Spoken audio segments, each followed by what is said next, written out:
Welcome to the CMA inter group 2 preparation. पूरी की पूरी प्रिपरेशन बेटा फ्री ऑफ कॉस्ट चल रही है, तो चैनल को सब्सक्राइब कर लो ताकि आप तक नोटिफिकेशंस प्रॉपरली पहुंच पाएँ, आप इनका बेनिफिट दिसंबर 2026 के लिए ले पाओ। We have already done this the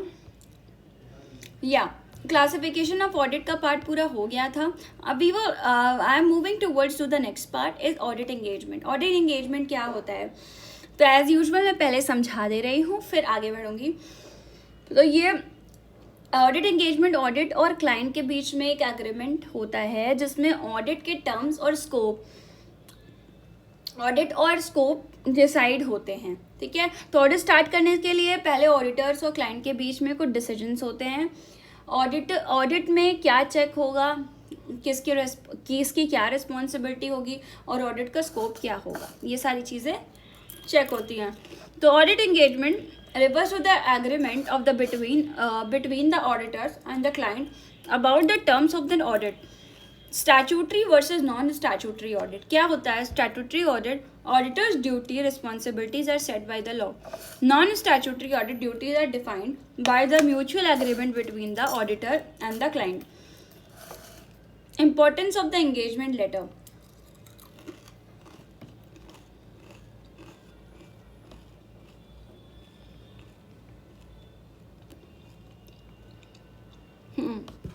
important है,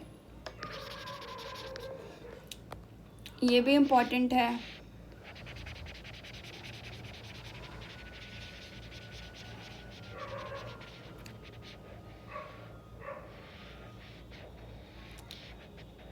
ठीक है, जो इम्पोर्टेंट है उस पर हार्ट बना दे रही हूँ।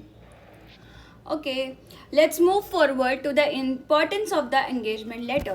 Before starting the audit, it is important for the auditors and the client to agree on the terms of engagement. This agreement helps to avoid the misunderstanding and defines the scope of the audit's responsibility. An engagement letter is the formal way to record these terms. क्या होता है पहले ये समझ लो। Audit start होने से पहले auditor और क्लाइंट के बीच में एक जो आपका एंगेजमेंट होता है, ठीक है, एंगेजमेंट शादी वाला एंगेजमेंट नहीं होता है। इसमें यहाँ पे इनके बीच में कुछ टर्म्स होते हैं, टर्मिनोलॉजीज होती हैं जो कि वो डिस्कस करते हैं। और उसके बाद एक लेटर बनाते हैं ताकि कोई भी अपनी बात से मुकर ना जाए। ओके, अभी वो डिस्कस करेंगे कि वो ऑडिट एंगेजमेंट लेटर में क्या क्या लिखते हैं। जैसे मिसअंडरस्टैंडिंग अवॉइड होती है इसके थ्रू, ऑडिट का स्कोप क्लियर हो जाता है, ऑडिटर्स की रिस्पॉन्सिबिलिटी क्लियर हो जाती है, एग्रीमेंट फॉर्मली रिकॉर्ड हो जाता है। तो ऑडिट के रूल्स पहले से रिटन में क्लियर है। ओके, तो आई होप ये चीज़ें समझ में आ रही होंगी आपको। ठीक है,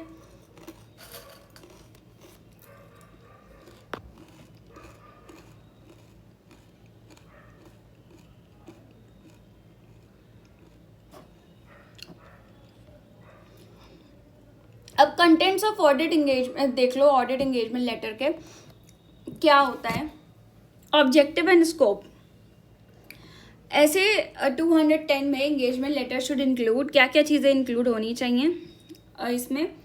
ऑब्जेक्टिव्स एंड स्कोप मतलब क्यों हो रहा है, कितना कवर करना है, मैनेजमेंट रिस्पॉन्सिबिलिटी, मैनेजमेंट की क्या रिस्पॉन्सिबिलिटी है, एग्जिस्टेंट ऑफ इनहेरिटेंट लिमिटेशंस मतलब ऑडिट की इनहेरिटेंट लिमिटेशंस को मेंशन किया जाता है। मतलब ऑडिट 100% गारंटी नहीं देता है ना, इसलिए। तो needed for use of the internal auditor, अगर रिक्वायर्ड हो तो इंटरनल ऑडिटर की असिस्टेंस यूज करने को मेंशन किया जाता है।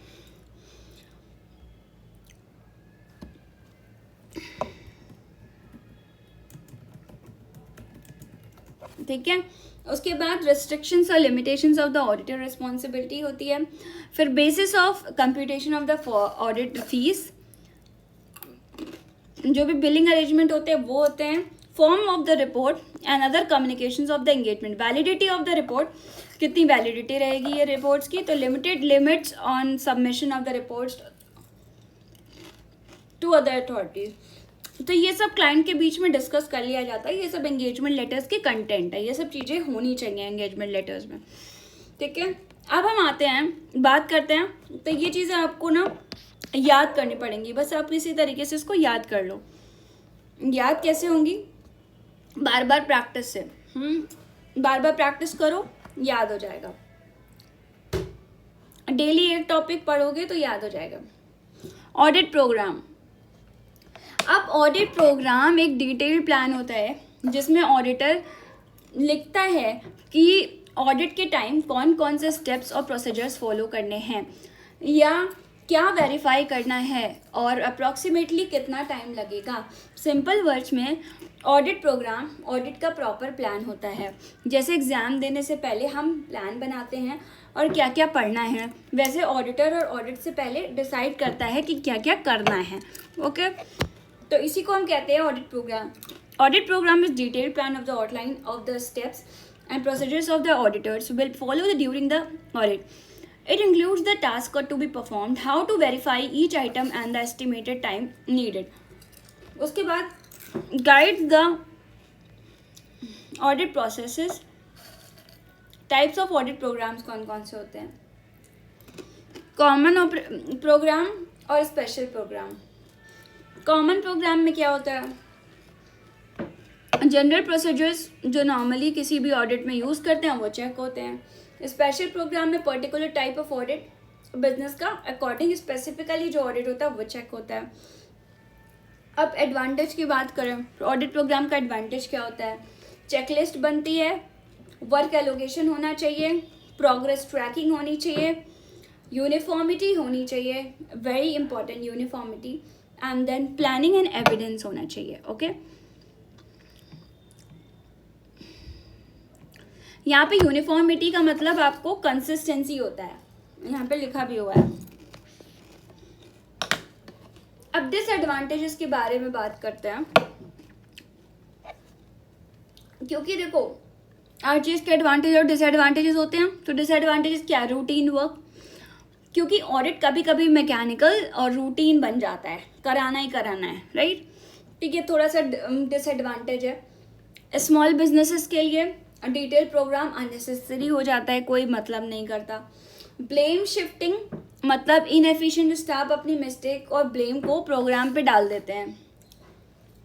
Okay, next is rigidity. हर बिजनेस सेम नहीं होता है, इसलिए फिक्स प्रोग्राम हर सिचुएशन में सूटेबल नहीं होता है। ओके, समरी में क्या है? An audit program is valuable tool for the organization organizing and managing an audit through, though it can sometimes lead to the mechanical approach and might not always fit every type of a business. Okay,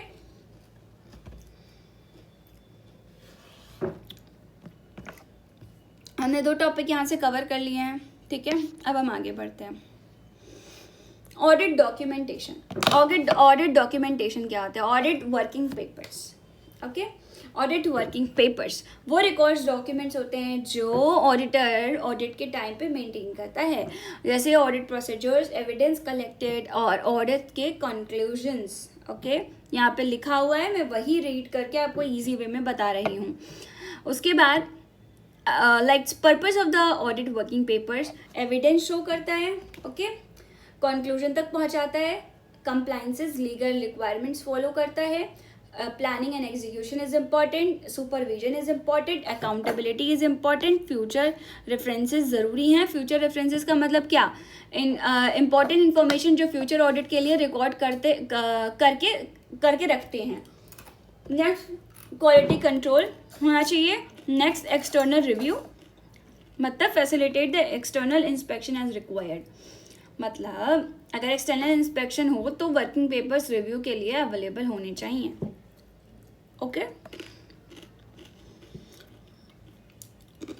contents of the auditing working papers, timely preparation होनी चाहिए, clarity होनी चाहिए, क्या procedure है, क्यों किया जा रहा है, रिजल्ट्स क्या है, एविडेंस क्या मिलेगा, ये सब क्लैरिटी होनी चाहिए। नेक्स्ट इज डॉक्यूमेंटेशन डिटेल्स, क्या क्या डॉक्यूमेंटेशन की डिटेल्स है वो सब होनी चाहिए। सिग्निफिकेंट डिस्कशन, क्या क्या सिग्निफिकेंट डिस्कशंस है वो सब भी होना चाहिए। इनकन्सिस्टेंसीज तो कैसे रिजॉल्व की गई, हाँ, ये सारी चीज़ें आपको होनी चाहिए, रिकॉर्ड होनी चाहिए. ओके, इनकन्सिस्टेंसीज को रिकॉर्ड करना होता है. Next is deviation. डेविएशन मतलब अगर ऑडिटर स्टैंडर्ड प्रोसीजर से डेविएट करता है तो क्यों किया और ऑल्टरनेटिव प्रोसीजर क्या यूज़ किया, ये डॉक्यूमेंट करना चाहिए. ओके, आई होप ये चीज़ समझ में आ रही होगी.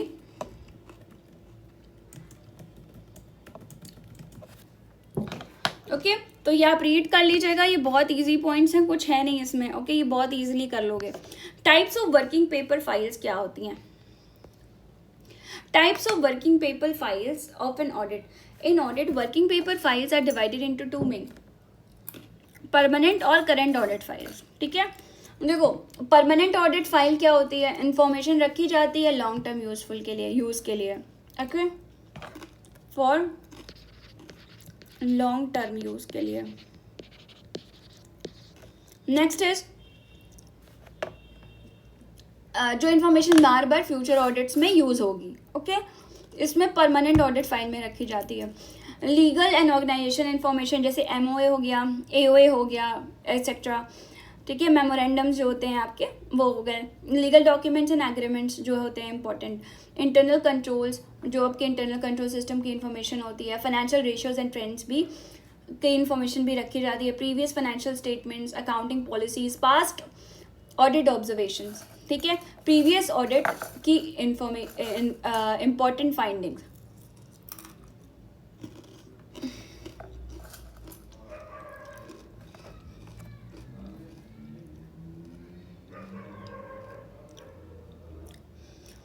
आई होप इतना समझ में आओगा.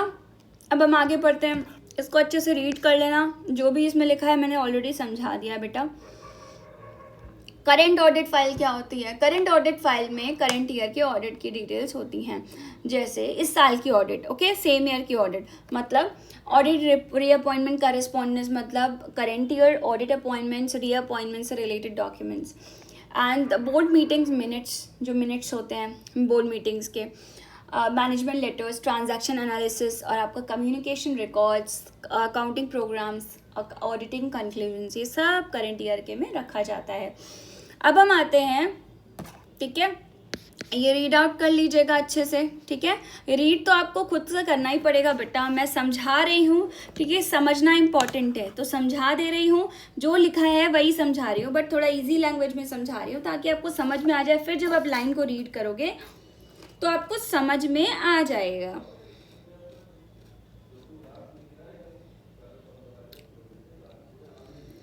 ठीक है, चलो, आई होप ये समझ में आया होगा. Let's move towards to the next part is audit evidence.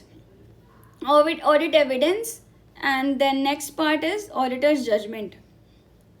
We'll continue in the next lecture. Okay,